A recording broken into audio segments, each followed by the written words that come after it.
is Republican Senator Jim Inhofe, also a senior member of the Senate Environment and Public Works Committee. Senator, thank you very much for being with us. Nice to be with you, Andrea. First, do you know anything from the president, from the White House, about what to expect at 3 o'clock? Are you going to be pleased or disappointed? Well, I'm going to be pleased because I think it's going to be a complete pullout, and I think it needs to be. Could I just mention one reason? You might recall the commitment that the President Obama made in Paris.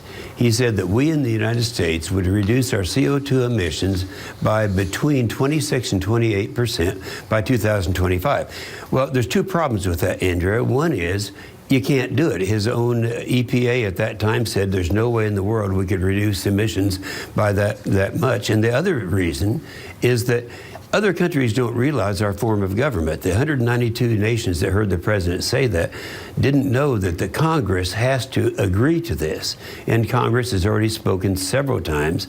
They couldn't get 36 votes out of the United States Senate for that agreement. So I think it's real important that when anytime the president makes a statement that, quite frankly, he knew at the time he would not be able to do, that this is not a good thing for us to stay in.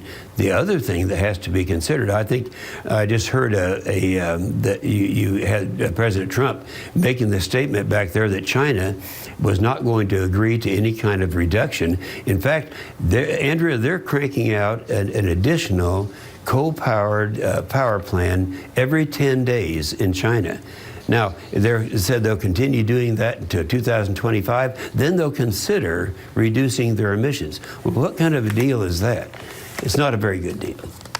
Well, China and the EU the Chinese Prime Minister was in Berlin today, and he and the EU, which is our biggest market, are now connecting. And China is showing leadership. Well, if the president does this, the U.S. is taking a big step back. Just a couple of the scientific points, first of all, and the business points. You've got all these business leaders, Shell and ExxonMobil and others, major corporations, joining together, urging the president, saying that it will hurt job growth, it will hurt the economy to take a step back, that they're actually doing more with renewable energy and other aspects of the energy development sector than they would do if he cancels this accord. Also, just on the science of alone, Senator, the last 3 years were the hottest on record. The Arctic warming twice as fast as the rest of the Earth, the ocean becoming more acidic as it absorbs more carbon dioxide, the glaciers in Montana's Glacier National Park disappearing, fish migration, all of these other effects. How do you respond to that? Well, first of all, I respond by saying the science is divided on this issue. I'd suggest people not on those issues. I mean, these are government reports. These are scientific reports. I mean, you can find. Let's take, you're throwing a lot of stuff at me here, Andrea. Okay. Let me take them one at a time. Sure thing. First of all, you talk about the corporations. Their corporations are divided. There are some of them who have multinational arrangements where it might inure to their benefit to be a part of something, and there are some that would not be the case. I do know this, that it would be a huge job loss for America. If we were to try to make the reductions, I don't know what would happen to our manufacturing base. I do know this from the experience that we had going back as far as the Copenhagen arrangement back in 2009, that China at that time was very anxious for America to be pulling out if they could, because they're the ones that would get our manufacturing base.